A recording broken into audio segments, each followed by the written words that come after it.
Network को रोकना भी बहुत जरूरी है। मान लीजिए आप नेटवर्क बनाते चले गए, लेकिन अगर आप उस नेटवर्क को अगर आप रोकने में कामयाब नहीं हो पाए, अगर आप उस नेटवर्क को संभालने में कामयाब नहीं हो पाए, तो नेटवर्क बनाने से भी आपको कोई फायदा मिलने वाला नहीं है। टीम बनाने के साथ साथ वो टीम आपके पास में रुकेगी कैसे, वो टीम आपको फॉलो करेगी कैसे, वो टीम काम करेगी कैसे, उसके ऊपर भी आपको काम करना पड़ेगा। देखिए, आपकी टीम में जो लोग जुड़ रहे हैं ना, आप उनसे डंडे के जोर पे काम नहीं करवा सकते। आप उनको ये नहीं कह सकते कि देखो भाई, अगर आपने दिन भर में अगर आपने 5 प्लान अगर नहीं दिया ना, तो देखो आपको हम नौकरी से निकलवा देंगे, आपकी हम तनख्वाह कम करवा देंगे, आपको हम यहां से आपको इस कंपनी से हम एकदम आपकी आईडी बंद करवा देंगे। ऐसा आप नहीं कह सकते। नौकरी में एक आदमी बॉस के डर की वजह से काम करता है, बॉस का डर आदमी से काम करवाता है। और कोई भी कारोबारी आदमी अपने व्यापार में लॉस की वजह से काम करता है कि उसका लॉस ना हो जाए, इस वजह से उस दुकान पे बैठता है। इस बिजनेस के भीतर कोई भी आदमी को अगर आप चाहते हैं कि वो आपकी बात को फॉलो करे, तो आप उसे डंडे के जोर पे काम नहीं करवा सकते, आप उसे धमका नहीं सकते, आप उसे डरा नहीं सकते। जब तक किसी का मन भीतर से नहीं करेगा कि मुझे सेफ शॉप बिजनेस करना चाहिए, उसका मन भीतर से नहीं करेगा, तब तक वो सुबह 6 बजे किसी का प्लान देने नहीं जाएगा, रात को 11:30 बजे किसी का फॉलोअप नहीं करेगा। 11:30 बजे फॉलोअप वही करेगा जिसका भीतर से जिसकी इच्छा शक्ति है कि मुझे डायमंड बनना है, मुझे लाइफ में कुछ करना है। सुबह 6 बजे प्लान देने के लिए वही निकलेगा जिसके भीतर के इंटेंशन पावर बहुत ताकतवर है, जो भीतर से जिसके दिमाग में है कि मुझे डायमंड बनना है। और आपको क्या लगता है सिर्फ आपके समझाने से सामने वाले व्यक्ति को सब कुछ समझ में आ जाएगा? नहीं नहीं। नेटवर्क को अगर आप टिकाना चाहते हैं ना, आप चाहते हैं कि आपकी टीम में जो लोग जुड़ रहे हैं वो आपकी टीम में जिंदा रहें, आपकी टीम में सर्वाइव करें और बहुत बड़ा काम वो करके दिखाएं। इसके लिए जरूरी क्या है, आप अपनी ताकत का इस्तेमाल मत कीजिए, खुद से लोगों को समझाने की कोशिश मत कीजिए। मेरे साथ में मेरे साथी थे जब मैं बिहार काम करने गया था, अविनाश कुमार स्टेशन मास्टर थे, अच्छी आमदनी थी, समाज में भी अच्छा रुतबा था। अब आप मुझे बताइए, मैं जब उनके पास पहली बार काम करने के लिए गया तो मेरी उम्र उनके बच्चों की उम्र के बराबर थी, उम्र में भी बहुत छोटा था। जो समाज में अगर बात करो तो लोग समाज में उनको उनके नाम से जानते थे और समाज में लोग मुझे मेरे पिताजी के नाम से जानते थे। मतलब मेरी पहचान तो खुद की भी नहीं थी, मेरी पिताजी के नाम की वजह से लोग मुझे जानते थे कि फलाने सिंह का बेटा है, मुझे लोग मेरे नाम से भी नहीं जानते थे। भाई अच्छी आमदनी थी, स्टेशन मास्टर थे, नौकरी अच्छी थी और मैं कुछ भी नहीं कमाता था, बेरोजगार। तो आप मुझे बताओ, फाइनेंशियल स्टेटस मेरा जीरो, सोशल स्टेटस मेरा जीरो और लाइफ का कोई एक्सपीरियंस नहीं, और वो फुली एक्सपीरियंस वाले आदमी। तो मैं उस व्यक्ति से क्या बात करके मैं उनको प्रभावित करता, क्या कह के उनको कहता कि आप बिजनेस करो, बहुत बड़ा धंधा है, वो मेरी बात क्यों फॉलो करें? अगर आप लोगों को खुद से प्रभावित करने की कोशिश कर रहे हैं ना, तो आप फेल हो जाएंगे। आपको करना क्या पड़ेगा, आपको सिस्टम की ताकत का यहां फायदा लेना पड़ेगा, सिस्टम की ताकत का यहां पर फायदा लेना पड़ेगा। जो लोग आपकी टीम में जुड़ रहे हैं, अगर आप चाहते हैं कि आपकी टीम नेटवर्क में रुके, आपकी टीम टिके, तो आप अपनी ताकत का यूज मत कीजिए, अपने टैलेंट का जोर मत लगाइए। जो आपकी टीम में जुड़ रहे हैं ना, उन्हें फ्राइडे की ट्रेनिंग से उनको जोड़ने की कोशिश कीजिए, उन्हें संडे के सेमिनार से उनको जोड़ने की कोशिश कीजिए, उन्हें ग्रुप मीटिंग में बिठाइए, उन्हें कोर ट्रेनिंग में बिठाइए, उन्हें लीडर्स मीटिंग में बिठाइए, उन्हें सक्सेस प्रीव्यू सेमिनार में बिठाइए, उन्हें बिजनेस बिल्डिंग सेमिनार में बिठाइए, उन्हें डायमंड सेलिब्रेशन को अटेंड कराइए, उन्हें दिशा के वर्कशॉप को अटेंड कराइए। इन सब एक्टिविटियों से उनको गुजारिए, इन सब एक्टिविटियों में उनको अटैच कीजिए। जितना ज्यादा लोग आपकी इन एक्टिविटियों में लगातार कंसिस्टेंसी के साथ लगातार इसमें बने रहेंगे, वही लोग आपकी टीम में जिंदा रहेंगे। आज भी अगर आप अपनी टीम में अगर देखते हैं, जैसे अगर आप कहते हैं कि सर मेरी 50 आदमी की टीम में 5 लोग काम कर रहे हैं, गौर कीजिए ये 5 लोग कौन है? ये वही 5 लोग हैं जो हर संडे के दिन सेमिनार में आपको मिलते होंगे, हर शुक्रवार के दिन ट्रेनिंग में मिलते होंगे। जब भी आप ग्रुप मीटिंग करते हैं, कोई आए चाहे नहीं आए, यही 5 लोग आपको उस ग्रुप मीटिंग में मिलते होंगे। जब भी कोई लीडर मीटिंग करते हैं, वहां पर आपको ये मिलते हैं। जब भी कोई आपके शहर में फंक्शन प्रोग्राम होता है, वो आपको वहां पर दिखते हैं। जब भी आप दिशा की बात करते हैं, तो वहां पर आपको दिखते हैं। ये वही 5 लोग हैं और बिलीव कीजिए यही 5 लोग डायमंड बनेंगे। वो 45 लोग क्यों नहीं बन पाए? क्योंकि आप उन्हें वहां तक ले जाने में कामयाब नहीं हो पाए। आप अगर चाहते हैं ना कि आपकी टीम सर्वाइव करे, आपकी टीम रुके और बड़ा काम करे, तो अपनी ताकत का इस्तेमाल करने की जगह उन्हें सिस्टम की ताकत का इस्तेमाल करना सिखाइए। अविनाश कुमार जी जब मेरे साथ शुरुआत में जब मैं काम कर रहा था, तो उनको मैंने क्या किया, उन्हें मैंने डायमंड सेलिब्रेशन में अटेंड कराया। डायमंडशिप उन्होंने देखी, उनका विजन बड़ा हुआ कि भाई यहां तो जिंदगी बहुत बड़ी होती है, डायमंड तो बहुत बड़ा आदमी होता है, इतना मान सम्मान आदमी को मिलता है, इतनी बड़ी दुनिया आदमी की होती है। बोला हाँ। उन्हें मैंने दिशा वर्कशॉप में अटेंड कराया। जब वो दिशा वर्कशॉप अटेंड उन्होंने किया, डायमंड सेलिब्रेशन उन्होंने अटेंड किया, तो एक बात बताओ, आदमी जब डायमंड सेलिब्रेशन अटेंड करता है तो आदमी मोटिवेट हो जाता है, आदमी को कारण मिल जाता है कि मुझे जिंदगी में कुछ करना है, डायमंड बनना है। और जब आदमी दिशा अटेंड करता है तो बहुत बड़ा आदमी को विजन मिलता है कि आने वाले कल में यहां से कितनी बड़ी दुनिया बन जाती है। और जब ये सब चीज उनको मिली, डायमंडशिप देखा, मोटिवेट हुए, दिशा अटेंड किया, लाइफ में कुछ बड़ा करने का विजन मिला, अब आप मुझे बताओ, वो डायमंड बनना चाहते हैं, आगे बढ़ना चाहते हैं, डायमंडशिप देखा है उन्होंने, दिशा देखा है, अब वो डायमंड बनने के लिए तैयार है कि मुझे डायमंड बनना है। अब समस्तीपुर शहर में उन्हें डायमंड कौन बना सकता है? मैं, क्योंकि वहां ये बिजनेस करना सिर्फ मैं ही जानता हूं। वो व्यक्ति जिनके सामने मैं उनके बच्चे की उम्र का था, वो व्यक्ति जो मेरी बात को फॉलो करने के लिए तैयार नहीं थे, लेकिन सिस्टम में जब मैंने उनको सिस्टम की एक्टिविटी में मैंने शामिल किया तो उनके दिमाग में क्या आया कि मुझे डायमंड बनना है। सामने वाला व्यक्ति डायमंड बनने के लिए तैयार हो गया कि मुझे डायमंड बनना है, लेकिन डायमंड कौन बना सकता है? तो शहर में सिर्फ एक ही व्यक्ति है, मैं। अब वो व्यक्ति मुझे फॉलो करेंगे ना, मेरी बात को मानेंगे ना। मेरी उम्र छोटी है, उसके बावजूद वो डायमंड बनना चाहते हैं तो मेरी बात को फॉलो करेंगे। आप भी अगर चाहते हैं कि आपकी टीम में लोग आपको फॉलो करें, लोग आपकी बात को माने, तो जरूरी क्या है? सबसे पहले उन्हें डायमंड बनना चाहते हैं, वो चाहत को ताकतवर बनाइए। और डायमंड बनने की चाहत उनकी ताकतवर कब बनेगी? जब सिस्टम की हर एक्टिविटी में आप उनको शामिल करके रखेंगे। सिस्टम की एक्टिविटी में जितने ज्यादा लोग आपके शामिल रहेंगे, उतना उनके भीतर की ताकत उनसे कहेगी कि हां मुझे डायमंड बनना है, मैं डायमंड बन सकता हूं। और जब भीतर की आवाज उनसे कहेगी कि मैं डायमंड बन सकता हूं, तो बिलीव कीजिए, डायमंड बनाने के लिए तो उस समय आप ही उनके पास में होंगे। आप जो कहेंगे, आपकी हर बात को फॉलो करेंगे। लेकिन आप घर बैठ के उनको समझाने की कोशिश करेंगे, मालूम पड़ा डायमंड सेलिब्रेशन हो रहा है, आप डायमंड सेलिब्रेशन में लोगों को ले जाने की जगह आप घर बैठ के उनको समझा रहे हो कि देखो डायमंड आप कैसे बनोगे। दिशा का वर्कशॉप चल रहा है, आप दिशा में लोगों को ले जाने की जगह आप घर बैठ के समझा रहे हो, देखो डायमंड आप कैसे बनोगे। आपके शहर में फंक्शन हो रहा है, आप फंक्शन में लोगों को बिठाने की जगह आप उन्हें घर बैठ के खुद समझाने की कोशिश कर रहे हो कि आप डायमंड कैसे बनेंगे। वो कभी नहीं समझेगा। अगर आपके समझने से अगर वो व्यक्ति समझ जाता ना, तो फिर तो वो व्यक्ति आपको फॉलो करता। आपके समझने से नहीं समझेगा। हर व्यक्ति को थर्ड पार्टी चाहिए होता है, और सिस्टम की जो एक्टिविटियां हैं ये थर्ड पार्टी का काम करती हैं। आपको नहीं मालूम वो किस फंक्शन में आएगा, किस मीटिंग को अटेंड करेगा, किस व्यक्ति को देखने के बाद वो किसको देखकर प्रभावित हो जाएगा और वो ये बिजनेस को करने का बहुत बड़ा डिसीजन ले लेगा। आपको नहीं पता, थर्ड पार्टी की जरूरत पड़ती है। तो थर्ड पार्टी करने के लिए सिस्टम की इन सारी एक्टिविटियों में अपने लोगों को शामिल करके रखिए। नेटवर्क अगर बनाने के बाद अगर नेटवर्क अगर टिकाना है, तो सिस्टम की एक्टिविटी में जितनी ज्यादा टीम को आप इन्वॉल्व करके रखेंगे, उतनी ज्यादा टीम आपकी सर्वाइव करेगी, उतनी ज्यादा टीम आपकी रुकेगी। तो नेटवर्क को रोकना बहुत जरूरी है। और तीसरा जो काम करना जरूरी होता है, नेटवर्क से सही डुप्लीकेशन करना।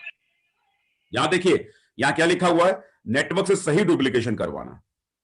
सिर्फ डुप्लीकेशन करवाना नहीं, दो तरह के डुप्लीकेशन होते हैं। एक होता है राइट डुप्लीकेशन और दूसरा होता है रॉन्ग डुप्लीकेशन।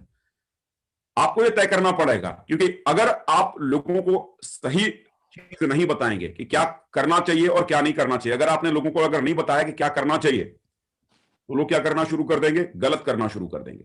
अगर आप चाहते हैं ना कि आपकी टीम हर चीज सही करे, तो उससे पहले क्या करना पड़ेगा? आपको हर चीज को सही करना पड़ेगा।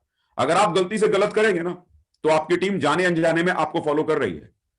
आप गलतियां करते चले जाएंगे और आपकी टीम धीरे धीरे धीरे धीरे आपको कॉपी करना शुरू कर देगी। आपको कॉपी करना शुरू कर देगी। और आप क्या चाहते हैं कि आपकी टीम क्या करे? आपको कॉपी करे। तो आपको जाने अनजाने में भी गलती करने से बचना पड़ेगा। वो चीजें कीजिए जो आप चाहते हैं कि आपकी टीम करे। जो आप कहेंगे वही करेंगे, तो लोग तेजी से आपकी बात को डुप्लीकेट करेंगे। आपके द्वारा सिर्फ कहा जाए और उसे किया ना जाए, तो लोग उसे डुप्लीकेट नहीं करते। बल आपके द्वारा जो गतिविधि की जाती है, उसे देखकर लोग सीखते हैं, उन गतिविधियों के बारे में सुनकर नहीं सीखते हैं। तो आप चाहते हैं ना कि आपकी टीम सुबह 6 बजे फील्ड में निकले प्लान देने के लिए, तो आपको पहले क्या करना पड़ेगा? सुबह 6 बजे खुद फील्ड में निकलकर लोगों को प्लान दिखाना पड़ेगा। आप चाहते हैं ना कि रात को 11 बजे भी आपकी टीम फॉलोअप करे, तो आपको रात को 11 बजे फॉलोअप करना होगा। जिस व्यक्ति के साथ सुबह 6 बजे प्लान दे रहे हैं ना, लोग क्या बोलेगा? अरे सुबह 6 बजे कौन सा प्लान सुनने के लिए मिलता है? जिस व्यक्ति के साथ आप प्लान दे रहे हैं ना सुबह 6 बजे, जिस व्यक्ति के गेस्ट को प्लान दे रहे हैं, कोई सीखे ना सीखे, जिसके साथ में आप सुबह 6 बजे प्लान दे रहे हैं ना, वो जरूर सीख जाएगा सुबह 6 बजे भी प्लान होता है, क्योंकि आप उसे सिखा रहे हैं खुद करके। जो कहता है ना कि रात को 11 बजे कोई फॉलोअप में नहीं मिलता है, रात को 11 बजे जिस व्यक्ति के गेस्ट का फॉलोअप करने आप जाएंगे ना, कोई सीखे ना सीखे, जिस व्यक्ति के साथ रात को 11 बजे फॉलोअप करने आप गए हैं ना, वो आपके साथ आपको 11 बजे फॉलोअप करते हुए देखकर सीखेगा कि रात के 11 बजे भी फॉलोअप होता है। आप जो चाहते हैं ना, वो आपको करके दिखाना पड़ेगा। आप चाहते हैं कि आपकी टीम बराबर लोगों को प्लान दे, बराबर लोगों का फॉलोअप करे, तो वो सारी की सारी चीजों को आपको फॉलो करना होगा। वरना जाने अनजाने में आपकी टीम वो फॉलो करेगी जो आप नहीं चाहते। वो कीजिए जो आपकी टीम चाहती है। अगर गलती से भी अगर आपने गलती की तो गलतियां होनी शुरू हो जाएंगी। क्या होता है कि जैसे देखिए एक घर के भीतर एक कोई भी बाप, चाहे वो कितना भी बड़ा दारूबाज हो, दारू पीता हो, सिगरेट पीता हो, कितना भी बड़ा ड्रिंकर हो, क्या वो आदमी कभी भी चाहता है कि उसका बच्चा दारू पिए या उसका बच्चा सिगरेट पिए? नो। बड़ा दारू पीने वाला कभी नहीं चाहता कि उसका बच्चा उसके जैसा बने, वो दारू पिए।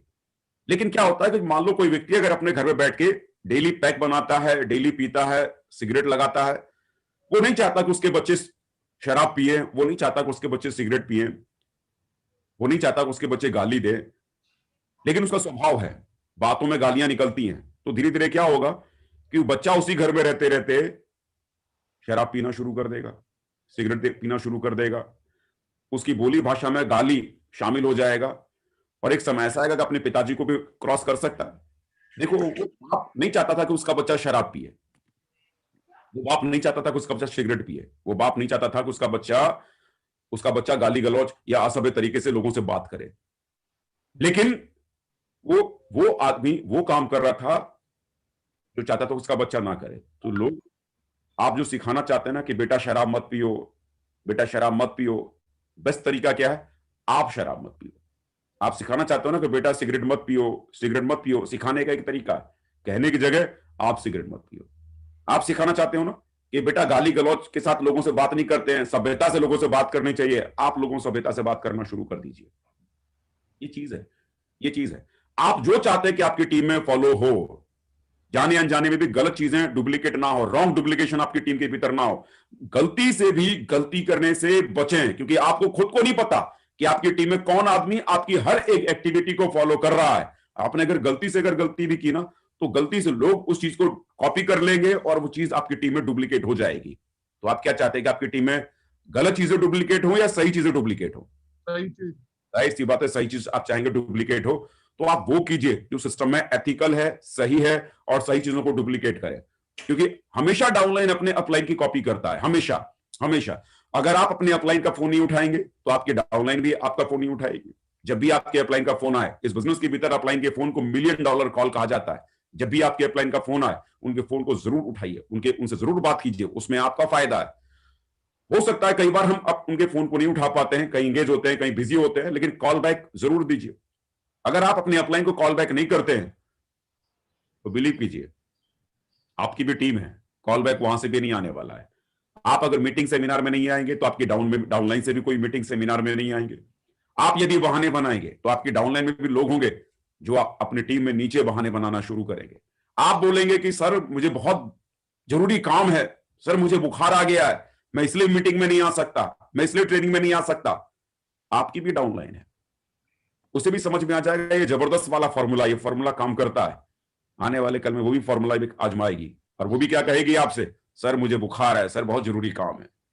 मेरे यार, पर्सनल लाइफ को थोड़ा साइड में कर आपको लाइफ में आगे बढ़ना पड़ेगा, पर्सनल लाइफ को आगे हटाकर बढ़ना पड़ेगा।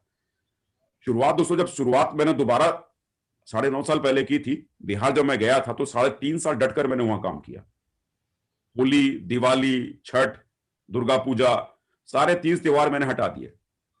घर परिवार में न जाने कितनी शादियां हुई, कितने बर्थडे पार्टी हुई, मैं वहां कभी नहीं गया, क्योंकि मुझे एक बात मालूम थी कि इन शादी पार्टी में शामिल होते होते भी जिंदगी में कुछ नहीं हुआ। 3-4 साल अगर नहीं भी गए तो क्या फर्क पड़ता है?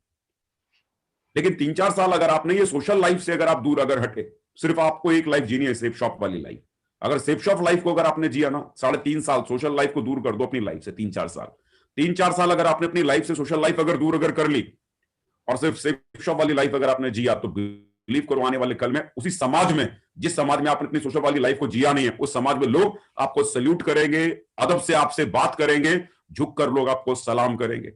बस 3 से 4 साल सोशल लाइफ को छोड़कर सिर्फ सेफ शॉप की लाइफ को दोस्तों जीना शुरू कर दो। बहाने नहीं, क्योंकि बहाने अगर आपने बनाना शुरू कर दिए तो आपकी टीम में बहाने बनाने वाले एक से बढ़कर एक खलीफा हैं। कई बार हमको क्या लगता है कि हम अपने अपलाइन को कोई बहाना बना देते हैं और हमको लगता है कि हमने अपने अपलाइन को बेवकूफ बना दिया, हमने अपने अपलाइन को उल्लू बना दिया। रियलिटी में क्या होता है कि अपलाइन को हम बेवकूफ नहीं बनाते हैं, उल्लू नहीं बनाते हैं। अपलाइन हमसे ज्यादा समझदार है भाई। आप अपने अपलाइन को उल्लू नहीं बनाते हैं, बल्कि आप अपनी लाइफ से खिलवाड़ कर रहे हैं। अपलाइन सब समझती है कि आप जब जब उन्हें बहाना बना के देते हैं, जब जब उन्हें बेवकूफ बनाने की कोशिश करते हैं, अपलाइन आपकी हर छोटी बड़ी बात को समझ जाती है। अपलाइन की लाइफ से नहीं खेल रहे हैं, आप अपनी लाइफ से खेल रहे हैं। अपनी लाइफ को लेकर सिंसियर रहिए। ये नेटवर्क इंडस्ट्री है, यहां पर हर चीज कॉपी होती है, हर चीज, हर चीज।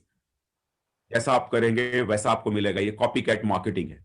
तो डुप्लीकेशन ये बहुत बड़ा औजार है। जितना अच्छी चीजों को आप करेंगे, आपकी टीम में उतना ही अच्छी चीजें फॉलो होंगी। जितना कमिटमेंट को आप फॉलो करेंगे, उतना ही कमिटमेंट आपकी टीम में फॉलो होगा। आप कंपनी के टारगेट को क्वालिफाई करेंगे, आपकी टीम में लोग टारगेट क्वालिफाई करेंगे। आप लगातार लगातार आप प्रोग्रेस कर रहे हैं, लगातार आप प्रोग्रेस करेंगे। हर 3 महीने में आप अपनी रिकॉग्निशन लेवल को चेंज कर रहे हैं, हर 4 महीने में अपनी रिकॉग्निशन लेवल को चेंज कर रहे हैं। आपको देखकर आपकी टीम में इस बात का भी डुप्लीकेशन होगा। हर 3 महीने में, हर 4 महीने में लोग अपनी रिकॉग्निशन को चेंज करेंगे, लोग चेंज करेंगे। और आप अगर अपनी रिकॉग्निशन को अगर आप एक सर्टेन टाइम पर अगर नहीं बदल पा रहे हैं, देखो कोई भी लीडर, कोई भी व्यक्ति अपनी टीम में अपने अपलाइन को तभी तक फॉलो करता है जब लगातार उसका upline time to time progress कर रहा है। अगर आप प्रोग्रेस अगर फास्ट अगर नहीं कर रहे हैं, तो धीरे धीरे लोग आपको भी फॉलो करना कम कर देंगे। आप चाहते हैं ना कि आपकी टीम आपको फॉलो करती रहे, तो उसके लिए जरूरी क्या है? आपको अपनी प्रोग्रेस बहुत फास्ट रखनी पड़ेगी। आपको अपनी प्रोग्रेस फास्ट रखनी पड़ेगी। 3 से 4 महीने में आपको अपनी रिकॉग्निशन लेवल बदलना पड़ेगा, चाहे भले आपको पैसे की जरूरत हो चाहे नहीं हो। लेकिन अगर आप चाहते हैं कि आपका प्रभाव आपकी टीम पे बना रहे, तो आपका recognition level time to time change होना बहुत जरूरी है, बहुत जरूरी है। ये दोस्तों बेसिक चीजें हैं। मैंने कोई बहुत बड़ी बड़ी बातें मैंने आपको नहीं बताई, मैंने बहुत बेसिक चीजें मैंने आपको बताई कि बेसिक ये चीजें हैं जिसको फॉलो करके कोई भी आदमी इजीली आगे बढ़ सकता है। पहला काम टीम बनाना, दूसरा काम टीम को टिकाना, और तीसरा काम नेटवर्क से सही डुप्लीकेशन करवाना। ये 3 चीजें, ये 3 चीजें मुझे मेरी ग्रेट अपलाइन ने मुझे सिखाई थी, सिस्टम ने मुझे बताया था, और इन्हीं 3 चीजों को मैंने फॉलो भी किया। नेटवर्क बनाया, नेटवर्क को टिकाया, और नेटवर्क को टिकाने के साथ जो मैं चाहता था कि मेरी टीम करे, उसे करने से पहले मैंने उसे खुद करना शुरू किया। मैं चाहता था कि मेरी टीम ट्रेनिंग में रहे, सबसे पहले मैंने रहना शुरू किया। मैं चाहता था कि मेरी टीम हर फंक्शन में रहे, मैं रहता था। मैं चाहता था कि मेरी टीम अर्ली मॉर्निंग सुबह जल्दी जागे, मैं उठता था। मैं चाहता था कि मेरी टीम बहुत मेहनत करे, मैं बहुत मेहनत करने के लिए तैयार था। तो टीम को कुछ भी कहने से बेहतर है करना शुरू कर दीजिए। वही मैंने करना शुरू किया। इन्हीं चीजों को करने की वजह से आज ये सक्सेस मेरी लाइफ में मुझ तक आई है।